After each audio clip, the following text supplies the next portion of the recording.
Good morning dear student, मैं doctor Pankaj Singh डाकड़ नवीन Rajasthan senior secondary school की online classes में आपका हार्दिक स्वागत करता हूं। पिछली क्लास की वीडियो में अपन ने अपने काम को वाइंड अप करके ये लास्ट का क्वेश्चन दिया था आपको होमवर्क की फॉर्म में।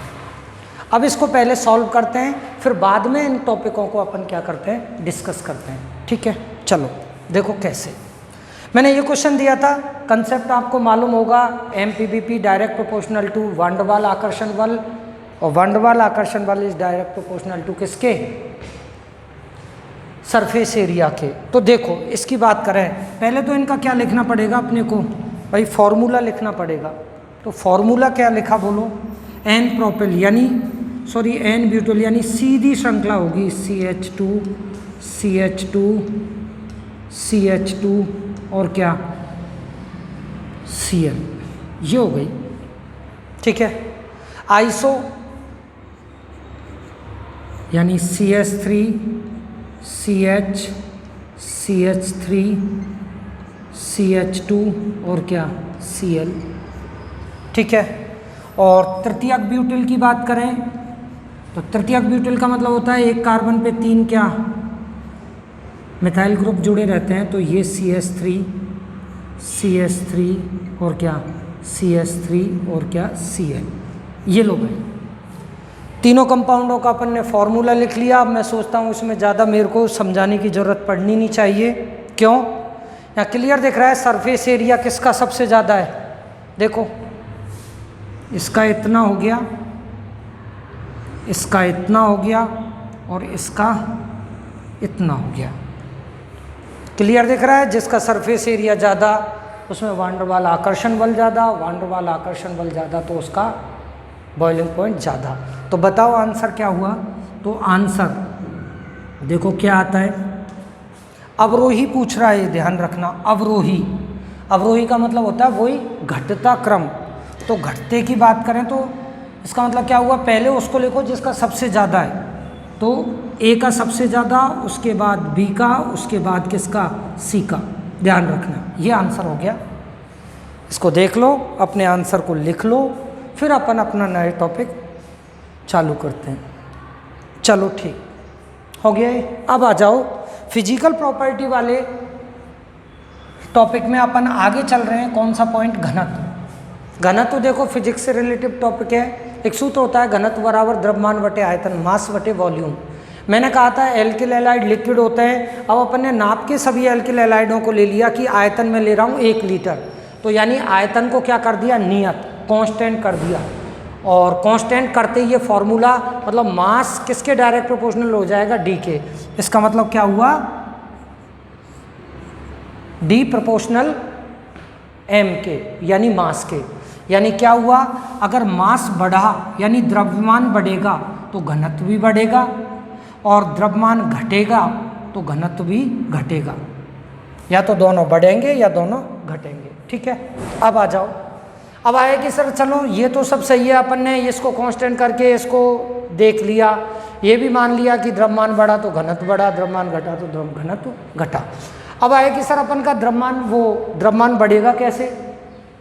तो द्रव्यमान कैसे बढ़ेगा, देखो या तो यौगिक में क्या कार्बन परमाणुओं की संख्या क्या हो जाए, बढ़ जाए, या किनकी हैलोजन परमाणुओं की संख्या बढ़ जाए। ठीक है, अब इनको ऐसे नहीं पूछेगा, वो क्वेश्चन की फॉर्म में पूछेगा। ये क्वेश्चन मैंने आपको ऑलरेडी पहले से ही सेटअप करके रख रखे हैं, वो देखो। जैसे क्वेश्चन आता है ये दे दिया आपको, ठीक है, Maithil fluoride, Maithil chloride, bromide, iodide को घनत्व के अवरोही क्रम में लिखो। तो घनत्व के अवरोही क्रम में लिखना है। तो बताओ, इसको मैं मिटाना भूल गया, चलो बोलो ये सही है क्या, ये गलत है आंसर। ठीक है, अपन लिखें क्या, सॉरी इसको भूलो कि सही है कि गलत है, अपने को यहाँ से सीखना है, फिर दोबारा रिपीट करेंगे अपन। ठीक है, चलो अब अपन जानते हैं CH3 सभी में कॉमन है। जो अंतर आ रहा है वो हैलोजन परमाणुओं का आ रहा है, यानी हैलोजन परमाणु में जिसका द्रव्यमान ज़्यादा होगा उसका ऑटोमेटिकली घनत्व ज़्यादा हो जाएगा। तो अपन ने अच्छी तरह जानते हैं अपन कि सबसे बड़ा द्रव्यमान इसका, आयतन इसका बड़ा है तो इसका मतलब इसका द्रव्यमान भी बड़ा होगा, उससे कम इसका, उससे कम इसका, उससे कम इसका। तो आंसर जो पहले लिखा था वो की वही हो जाएगा। क्या? सबसे ज़्यादा घनत्व डेंसिटी होगी मेथिल आयोडाइड की, उससे कम होगी मेथिल ब्रोमाइड की, उससे कम होगी मेथिल क्लोराइड की, और उससे कम होगी आपकी मेथिल फ्लोराइड की। ओके जी, हो गया। आ गया। दूसरा क्वेश्चन जो आता है वो देखो, अब की बार उसने हिंदी में लिख के दे दिया है। Methyl chloride, ethyl chloride, propyl chloride को घनत्व के वही अवरोही यानी घटते क्रम में जमाना है। तो इसका मतलब क्या हुआ, जमाओगे तो जब आप पहले इनका क्या लिखोगे, सूत्र, तो सूत्र लिखो भाई। मेथिल क्लोराइड क्या हुआ, CH3Cl। एथिल क्लोराइड क्या हुआ बोलो, CH3CH2 और क्या, Cl। नॉर्मल प्रोपिल क्लोराइड क्या हुआ, CH3CH2CH2 और क्या, Cl। हो गया। चलो अब यहाँ क्लियर दिख रहा है किसका द्रव्यमान ज़्यादा होगा। देखो इसमें एक ही, यहाँ क्लोरीन तो सभी में कॉमन है, तो इससे तो आंसर गया नहीं। गया किससे, यहाँ एक कार्बन है, यहाँ 2 हैं, यहाँ 3 है। तो यहाँ सिंपल सी बात है, जितने कार्बन बढ़ेंगे घनत्व या द्रव्यमान बढ़ेगा, द्रव्यमान बढ़ेगा तो घनत्व बढ़ेगा। जब क्वेश्चन सॉल्व करके चलते हैं तो ध्यान रखना, घनत्व का क्वेश्चन सॉल्व करोगे तो ये ध्यान रखना आयतन उस यौगिक का क्या लेते हैं, कांस्टेंट मान के चलते हैं। तो डिपेंड कर जाता है सब कुछ किस पे, द्रव्यमान पे। तो अब यहाँ क्लियर सा मालूम है अपने को क्या आंसर हो जाएगा बोलो। आंसर की बात करें तो अपन सबसे ज़्यादा किसका होगा, अगर इसको A माने, इसको B माने और इसको क्या माने, C माने, तो सबसे ज़्यादा किसका, C का, उससे कम B का और उससे कम किसका, A का। ये आंसर हो गया। ठीक है, हो गया। अब आ जाओ किस पे, इसको मिटाता हूं मैं आप वाले क्वेश्चन को। अब आ जाओ इस पे बात करें तो अपन, ठीक है। चलो बोलो भाई, 1 2 3 और 4। अब यहाँ क्लियर दिख रहा है, देख लो कार्बन तो एक ही है, लेकिन हैलोजन परमाणु यहाँ 1 है, यहाँ 2 है, यहाँ 3 है, यहाँ 4 है। तो द्रव्यमान किसका ज़्यादा होगा, जिसमें क्लोरीन ज़्यादा होंगे। तो सीधी सी बात है, आंसर क्या हो गया बोलो। आंसर दो तो क्वेश्चन को सही ढंग से पढ़ लेना। कौन सा क्रम पूछ रहा है, आरोही।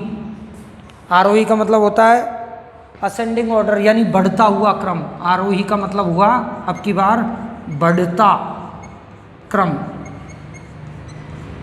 कहीं भेड़ चाल की इस तरह घटता ही घटता लिखते रहो। आरोही पूछा, वहाँ क्या था, अवरोही। आरोही का मतलब होता है आरोहण यानी बढ़ना। तो इसका मतलब सबसे पहले कौन सा आएगा, जिसका सबसे कम होगा। सबसे कम किसका होगा, जिसमें क्लोरीन की संख्या कम होगी। तो बताओ आंसर, सबसे कम इसका, फिर इससे ज़्यादा किसका, CH2Cl2 का, फिर इससे ज़्यादा किसका, CHCl3 का, और सबसे ज़्यादा किसका, CCl4 का। ये घनत्व से रिलेटिव क्वेश्चन हो गए। इनमें से पूछ लेता है, इनसे बाहर ज़्यादा कोई पूछता नहीं, तो ज़्यादा लगाने की ज़रूरत नहीं है। स्क्रीनशॉट लो।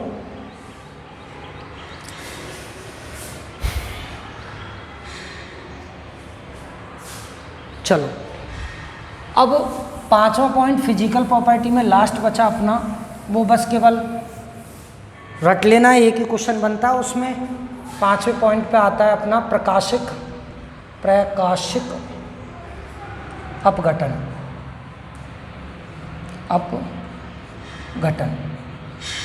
प्रकाशिक अपघटन, अपघटन का मतलब होता है टूटना, और प्रकाशिक मतलब प्रकाश की उपस्थिति में। ठीक है, यहाँ ध्यान रखना, एल्किल हैलाइड के केस में अपन देखते हैं, ये आपका फ्लोराइड हो गया। ठीक है, ये आपका क्या हो गया, क्लोराइड हो गया। ये आपका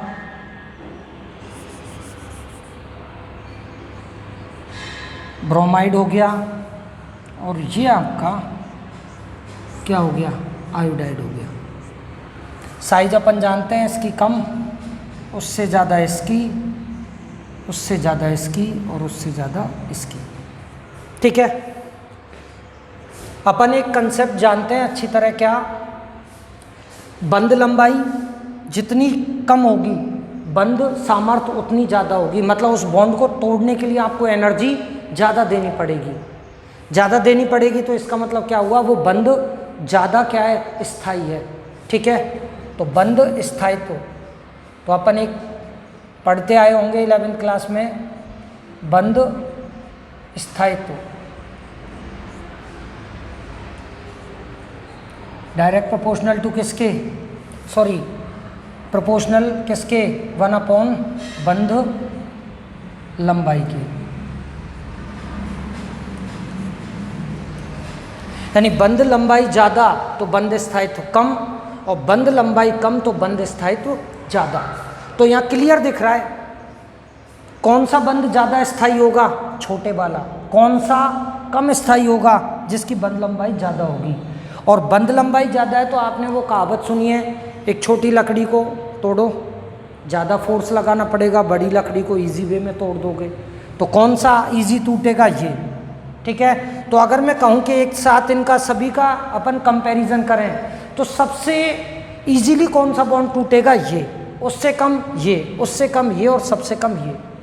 इसका मतलब अगर इन सभी को मैं प्रकाश में रखूं और कहूं कि भाई बताओ किसकी संभावना जल्दी टूटने की है, किस बॉन्ड की, तो आयोडाइड, एल्किल आयोडाइड को प्रकाश में रखोगे तो Ci बॉन्ड इजीली टूटेगा। तो इसका मतलब क्या हुआ कि अगर जनरल क्वेश्चन अगर अपन पूछ लें कि किस एल्किल हैलाइड का प्रकाशिक अपघटन होता है, यानी प्रकाश की उपस्थिति में अपघटन हो जाता है, तो किसका होगा, जिसकी बंध लंबाई ज़्यादा होगी। और बंध लंबाई किसकी ज़्यादा होती है, एल्किल आयोडाइड की। ठीक है, तो ये ध्यान रखना, यहाँ यही क्वेश्चन आ जाता है क्या कि एल्किल आयोडाइड में, ध्यान रखना, अगर लिखना चाहो तो लिख लेना, क्या ये पॉइंट लिखना, फिर इसके नीचे लिखना क्या, एल्किल हैलाइडों में एल्किल आयोडाइड का स्थायित्व सबसे कम होता है, अर्थात यह सर्वाधिक क्रियाशीलता प्रदर्शित करता है। ठीक है, क्योंकि इसमें Cx आबंध लंबाई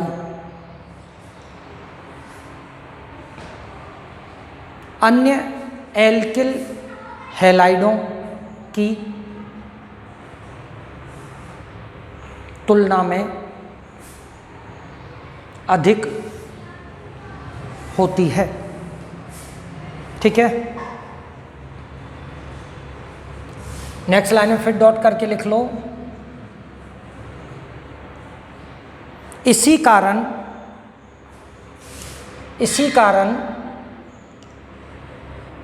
एल्किल आयोडाइड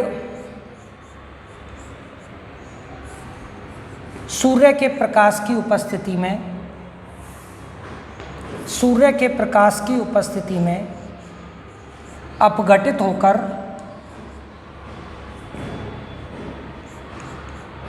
आयोडीन मुक्त करता है। ये लो भाई, ये रिएक्शन लिख लेना।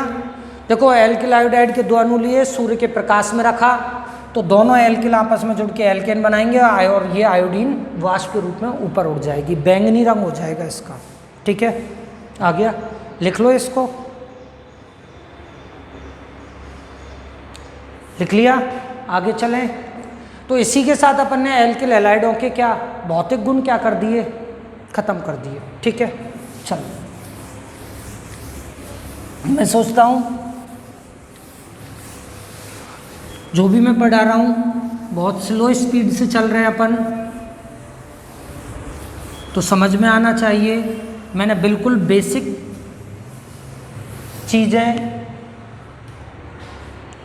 चीज़ों की क्या ली है, हेल्प ली है। बेसिक चीज़ मतलब जो 11th क्लास की थी उनको धीरे धीरे इस चैप्टर में यूज करते हुए इस चैप्टर को अपन आगे बढ़ा रहे हैं, तो आपको कोई प्रॉब्लम होनी नहीं चाहिए। दूसरा, अपने मनोबल को नीचे मत होने देना, मेहनत करते जाओ। क्यों? अगर 4 ऑर्गेनिक केमिस्ट्री के चैप्टर हैं तो ध्यान रखना 50% इस चैप्टर को याद करो, तो आपके इसी चैप्टर के कम से कम 20 से 25% पोर्शन आगे वाले चैप्टर में रिपीट होगा। तो इसका मतलब क्या हुआ, इसको क्लियर कर लिया तो आगे वाले चैप्टर का 25% आपने ऑटोमेटिकली क्लियर कर लिया। ठीक है, अब आ जाओ एल्किल हैलाइड के क्या रासायनिक गुण। हेडिंग डालते हैं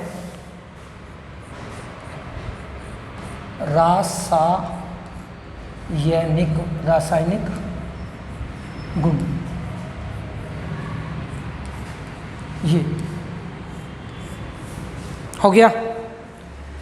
ध्यान रखना, एल्किल हैलाइडों के रासायनिक गुण की बात करें अपन तो पहला तो क्वेश्चन यहाँ बनता है रासायनिक क्रियाशीलता का कारण। पहला क्वेश्चन देखते हैं अपन, RX की क्रियाशीलता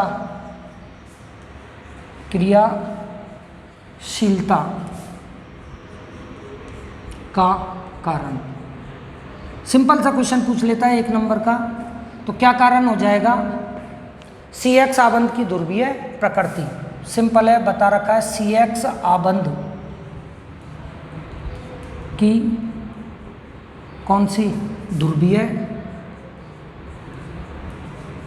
प्रकृति, ये ध्यान रखना। ठीक है, ये बंध ध्रुवीय है। ध्रुवीय का मतलब ये बंध के इलेक्ट्रॉन इधर चले गए, यहाँ क्या आ गया माइनस, यहाँ क्या आ गया प्लस, तो ये माइनस प्लस आते ही क्या होगा, बंध दुर्बल हो जाएगा और क्या हो जाएगा, टूट जाएगा, और टूटते ही आयनिक स्पीशीज बनेंगी, वो क्रियाओं में भाग लेंगी। तो पहला क्वेश्चन तो ये पूछ लेता है कि एल्किल हैलाइडों की रासायनिक क्रियाशीलता का कारण क्या है। कारण है CX आबंध की ध्रुवीय प्रकृति। ठीक है, अब यहाँ ध्यान रखना, एल्किल हैलाइडों की रासायनिक अभिक्रियाओं को अपन आपके सिलेबस में 4 भागों में क्या डिवाइड किया गया है, तो ध्यान रखना। नेक्स्ट, रासायनिक अभिक्रियाओं को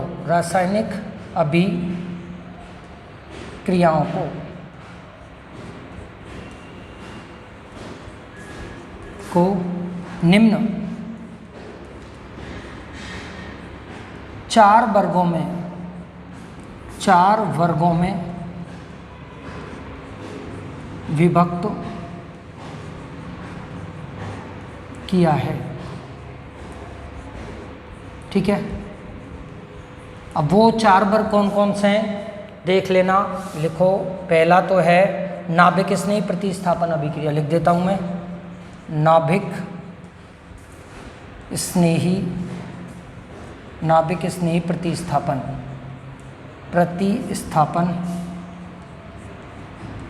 अभिक्रिया। ठीक है, इसको शॉर्ट में लिखते हैं इंग्लिश में nucleophilic substitution reaction, SN reaction.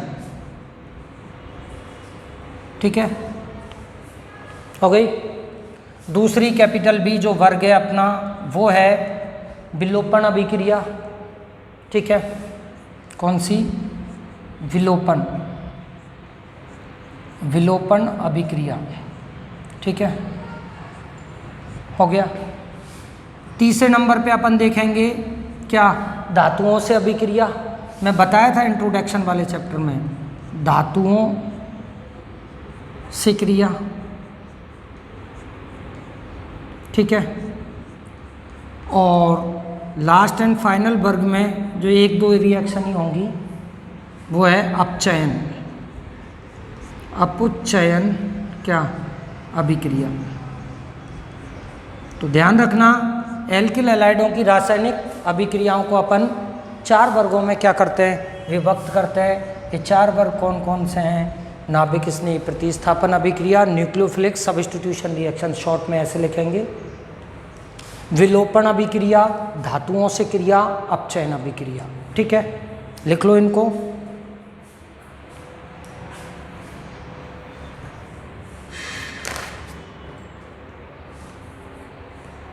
चलो भाई, अब अपन चालू करते हैं कौन सी, पहली नाभिक स्नेही प्रतिस्थापन अभिक्रिया। ये दो रिएक्शन ही क्या हैं, लंबी चलेंगी, बाकी की ये तो छोटी छोटी हैं।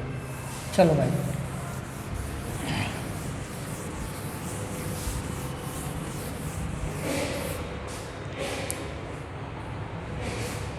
करें। ये देखो कैपिटल ए जो अपन देख रहे हैं, एसएन अभिक्रिया, नाभिक स्नेही प्रतिस्थापन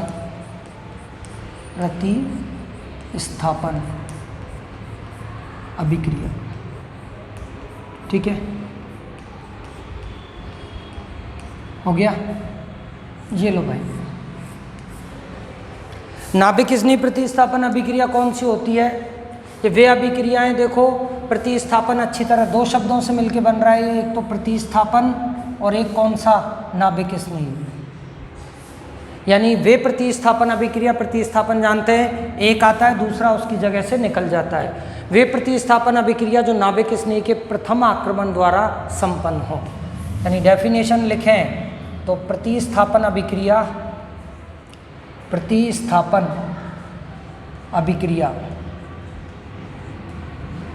जो नाभिक स्नेही के प्रथम आक्रमण द्वारा क्या हो, संपन्न हो। सिंपल है, कोई नहीं पूछेगा। ठीक है, अब आ जाओ नाभिक स्नेही प्रतिस्थापन अभिक्रियाओं को भी अपन क्या एक्चुअल में बांटते तो तीन भागों में, आपके सिलेबस में दो दे रखा है। ठीक है, इन्हें दो भागों में बांटते हैं। शॉर्ट में क्या लिखते हैं इनको, अपन बताया था मैंने, एसएन अभिक्रिया। ठीक है, तो अपन लिख रहे हैं एसएन रिएक्शन। यानी नाभिक स्नेही प्रतिस्थापन अभिक्रिया को अपन दो भागों में क्या करते हैं, डिवाइड करते हैं। एक तो होता है आपका कौन सा, एक अणुक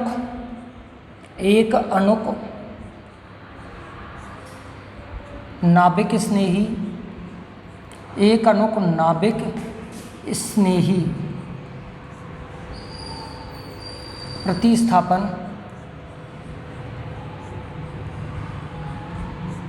क्या, अभिक्रिया।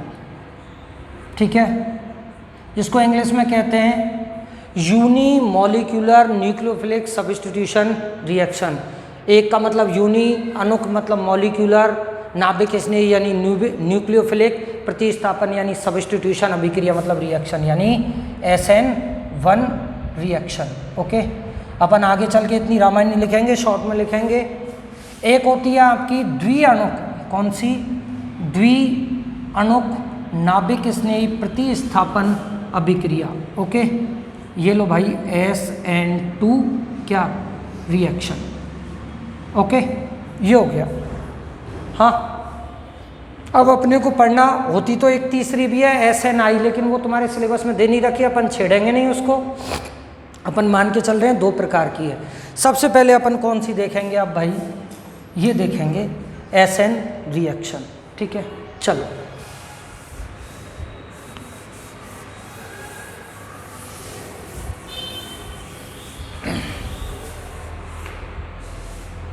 स्मॉल a लिख लें अपन, इसमें इस टॉपिक में लिख रहे हैं अपन स्मॉल a, कौन सी, SN1 रिएक्शन।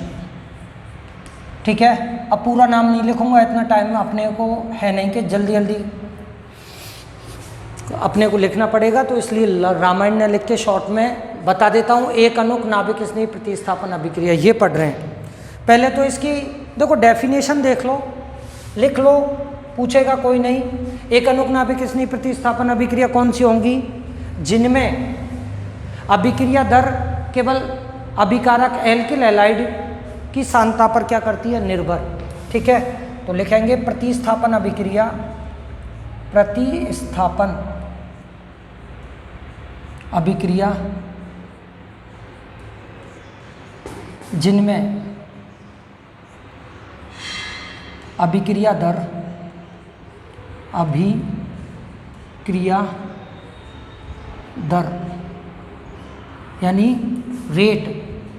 आगे इनऑर्गेनिक केमिस्ट्री में पढ़ाऊंगा, अभिक्रिया दर को अपन रेट से लिखेंगे।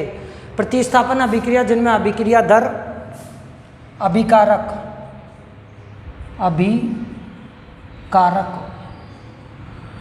कौन होगा? एल्किल हैलाइड की सांद्रता पर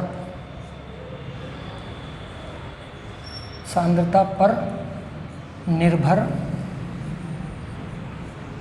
करती हो। ठीक है, क्या कहलाती हैं? SN1 अभिक्रिया कहलाती हैं।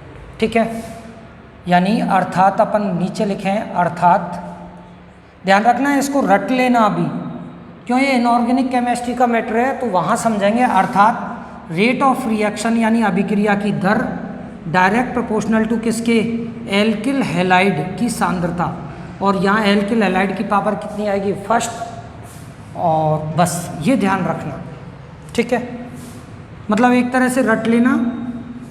आगे वहाँ इनऑर्गेनिक केमिस्ट्री में केमिकल काइनेटिक्स चौथे नंबर का चैप्टर होगा, वहाँ आपको क्लियर हो जाएगा। अभी तो बस ये शब्द या ये फॉर्मूला भी नहीं है, बस देख लेना, याद रह जाए, ठीक है, नहीं तो कोई प्रॉब्लम है नहीं, कर लो तो बहुत अच्छी बात है। अब इसको अपन कैसे रिप्रेजेंट करें, इसका निरूपण देखो, प्रदर्शन कि सर अपन इस अभिक्रिया को लिखेंगे कैसे, तो देखो कैसे लिखेंगे। ये देखो आप, मैंने क्या किया है,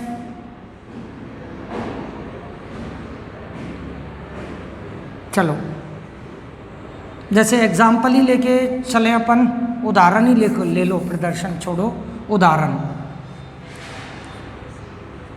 ठीक है, मैंने ले लिया तृतीयक ब्यूटिल क्लोराइड CH3CCl, ओके, हो गया। ये आपका तृतीयक ब्यूटिल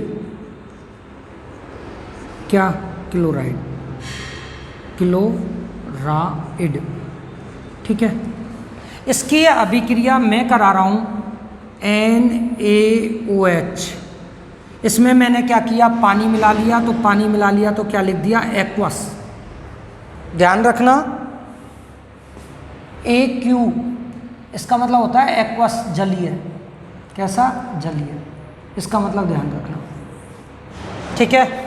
यानी NaOH को मैंने पानी में घोल लिया है तो उसका क्या बन गया, जलीय विलयन बन गया। तो एक्वस NaOH से इसकी क्या कराई है, क्रिया कराई है। क्या कर दो, यहाँ गर्म कर दो।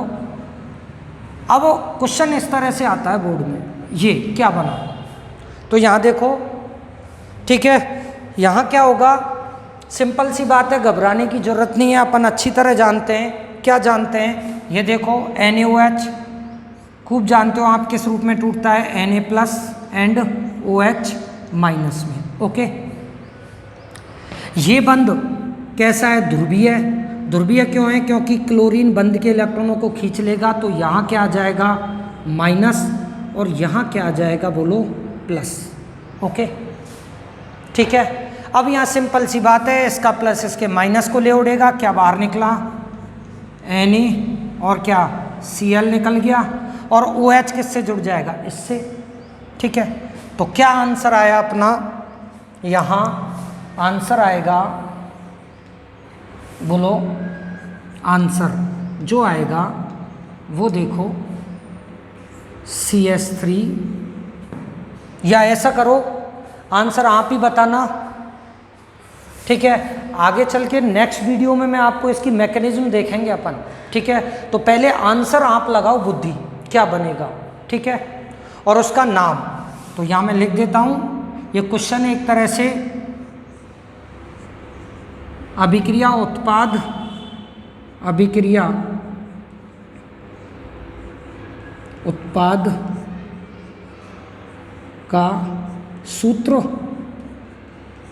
एक तो ये, तथा उत्पाद का कौन सा, एक तो IUPAC, तथा क्या लिखना है, साधारण